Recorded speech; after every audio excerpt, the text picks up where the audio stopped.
ओम नमः शिवाय, हर हर महादेव। साथियों, ज्योतिष, आध्यात्म और मोटिवेशन से रिलेटेड वीडियोस के इस चैनल में मोटिवेशनल गुरुजी में मैं पंडित मुकेश शर्मा एक बार पुनः आपका सभी का स्वागत करता हूं।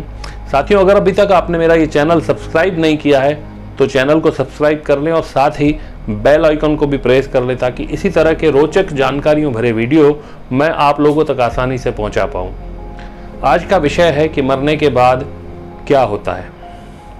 मरने के बाद क्या होता है, यह एक ऐसा रहस्यमयी और एक ऐसा रोचक प्रश्न है जो हर मनुष्य के मन में जिंदगी में एक न एक बार तो जरूर आता ही है और हर इंसान अपने अपने तरीके से इस रहस्य को जानने की कोशिश भी करता है। लेकिन जैसे ही प्रश्न इंसान के मन में आता है वैसे ही इंसान का दिमाग काम करना बंद कर देता है और एक कपकपी सी मनुष्य के शरीर में होने लगती है और मनुष्य सोचने लगता है कि आखिर मरने के बाद इंसान का क्या होता है। कई बार हमारे करीबी लोग, हमारे रिश्तेदार, हमारे दोस्त अचानक ही इस दुनिया को छोड़कर चले जाते हैं और फिर हमें ऐसा महसूस होने लगता है कि कल तक जो व्यक्ति हमारे साथ था वह आज हमारे बीच में नहीं है। एक प्रश्न दिमाग में उठता है कि आखिर वह इंसान जो हमारे साथ था वह अचानक कहाँ चला गया। कई बार कई लोग उस इंसान को अपने आसपास इर्द गिर्द महसूस भी करते हैं और इस दुनिया में लगभग 4200 रिलीजियस हैं। हर कोई व्यक्ति अपने अपने धर्म, अपने अपने मजहब के हिसाब से इस बात को जानने का प्रयास जरूर करता है कि आखिर मरने के बाद इंसान कहाँ जाता है। इस बात की पूर्ण जानकारी हमारे हिंदू धर्म के पौराणिक ग्रंथ गरुड़ पुराण में विस्तृत रूप से दी हुई है। उसी के आधार पर आज इस विषय पर प्रकाश डालते हुए मैं आप लोगों के साथ यह जानकारी साझा कर रहा हूँ। वैसे एक शाश्वत सत्य है जो हर किसी को पता ही है कि जिसका जन्म हुआ है उसकी मृत्यु निश्चित है। लेकिन मनुष्य के शरीर की मृत्यु के बाद भी अगर कुछ नहीं मरता तो वो है मनुष्य की आत्मा। हमारे शास्त्रों, ग्रंथों, पुराणों में आत्मा न पैदा होती है और न मरती है। यह एक अजर अमर चीज है, लेकिन समय समय पर यह अपना शरीर जरूर बदलती रहती है।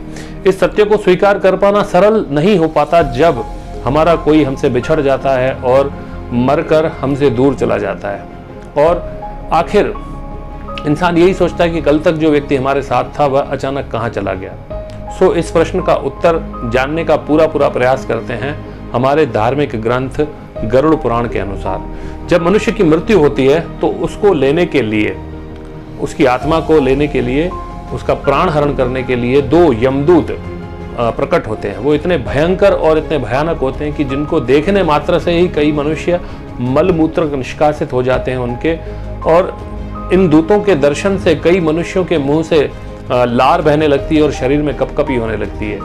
इन यमदूतों को केवल वही मनुष्य देख पाता है जिसकी मृत्यु समीप होती है, क्योंकि अंत समय में उसकी दृष्टि देवताओं जैसी होती है और उस दिव्य दृष्टि से वह उनके दर्शन कर पाता है। लेकिन बोलने का सामर्थ्य उस व्यक्ति का चला जाता है और वह किसी को भी बोलकर बता नहीं पाता।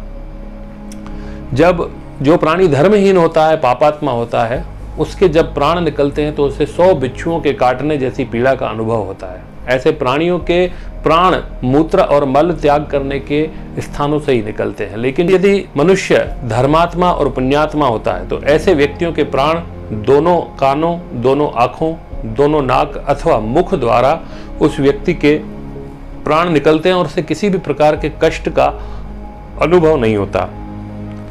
जैसे ही जीवात्मा उस शरीर को त्यागती है उसकी आत्मा को लेकर यमदूत यमलोक के लिए रवाना होते हैं। यमलोक पहुंचने के लिए मनुष्य को 3 मुहूर्त यानी 2 घंटे और 24 मिनट का समय यमलोक पहुंचने में लगता है। गरुड़ पुराण में भगवान ने स्वयं अपने मुखारविंद से कहा है कि त्रिभिर मुहूर्तैर्द्वाभ्याम वा नियते तत्र मानव प्रदर्शन्ति दूरास्ता घोरा नरक यातना। उसके उपरांत वहां उसे यमलोक से मिलने वाली सभी यातनाओं को दिखाया जाता है और उस मनुष्य को 1 मुहूर्त यानी 48 मिनट के अंतराल पर वापस पृथ्वी पर लाया जाता है, जिसके संबंध में भी कहा गया है कि मुहूर्त मात्रार्थ त्वरितम यम वीक्ष्य भयम पुमान यमाज्ञा समदूते पुनरयाति खेचरा। जैसे ही वह मनुष्य की आत्मा इस धरती पर वापस पहुंचती है तब वासना से बंधा हुआ वह जीव वापस अपने शरीर में बार बार प्रवेश करने की कोशिश करता है। लेकिन यमपाश से बंधे हुए होने के कारण वह अपने शरीर में प्रवेश नहीं कर पाता और लाचार होकर केवल वह अपने शरीर के साथ होने वाली सारी क्रियाओं को देखते रहता है। यमदूत उसे कालपाश में बांधकर 13 दिन के लिए उसे उसी के घर में छोड़ देते हैं और वह पुण्य आत्मा हो या पापात्मा अपने पुत्र, भाई, बंधुओं, रिश्तेदारों द्वारा पूजा पाठ इत्यादि, पिंडदान वगैरह सब क्रियाओं को देखने लगता है। हिंदू धर्म में पिंडदान का बहुत अधिक महत्व बताया गया है। शास्त्रों में कहा गया है कि जिसका पिंडदान नहीं होता वह व्यक्ति हजारों वर्षों तक प्रेत योनि को प्राप्त होकर भटकता रहता है। इसीलिए हिंदू धर्म के मुख्य रूप से पिंडदान को मुख्य रूप से कहा गया है। घर में रहते हुए 10 दिन तक इन पिंडदानों के महत्व से नया शरीर निर्मित होता है। इन पिंडों से बने हुए शरीर का आश्रय लेकर 11वें और 12वें दिन मनुष्य 2 दिन भोजन करता है। 13वें दिन फिर से 2 यमदूत प्रकट होते हैं और उस मनुष्य की आत्मा को उसके घर परिवार, रिश्तेदार, पुत्रों के बीच में से उसको लेकर जाते हैं और इस संसार के समस्त कर्मों का फल भोगने के लिए वह अपनी आगे की यात्रा करता है। मनुष्य की आगे की यात्रा कैसी रहेगी, यह उसके जीवन भर के किए गए पुण्य और पाप रूपी कर्मों के आधार पर होता है। जो पापात्मा होते हैं वो नरकीय यम यातनाएं भोगने के लिए नरक में जाते हैं और जो पुण्य आत्माएं होते हैं वो अच्छे कर्म से स्वर्ग और पितरलोक इत्यादि में सुख भोगने के लिए उन्हें भेजा जाता है। अगर मनुष्य महापापी है तो वह, जिसने जीवन में बिल्कुल भी पुण्य कर्म नहीं किए हैं, जिस मनुष्य ने केवल बड़े बड़े महापाप किए हैं या जिनका पिंडदान इत्यादि नहीं हुआ है, ऐसे मनुष्यों की आत्माएं प्रेतात्मा बनकर हजारों वर्षों तक प्रेत योनि को ही भोगते हैं।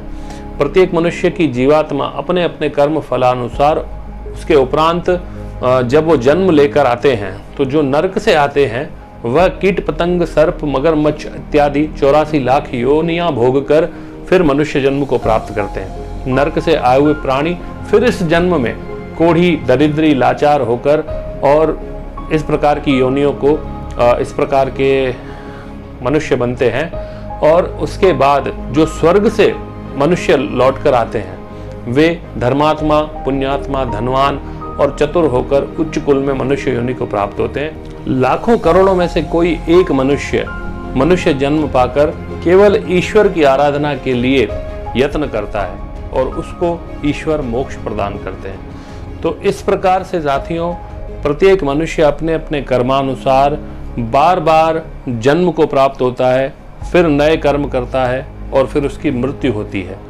अपने कर्म बंधनों से बंधा हुआ मनुष्य संसार के आवागमन में घूमता रहता है। तो साथियों, ये थी मनुष्य के मरने के बाद क्या होता है इसके संबंध में जानकारी।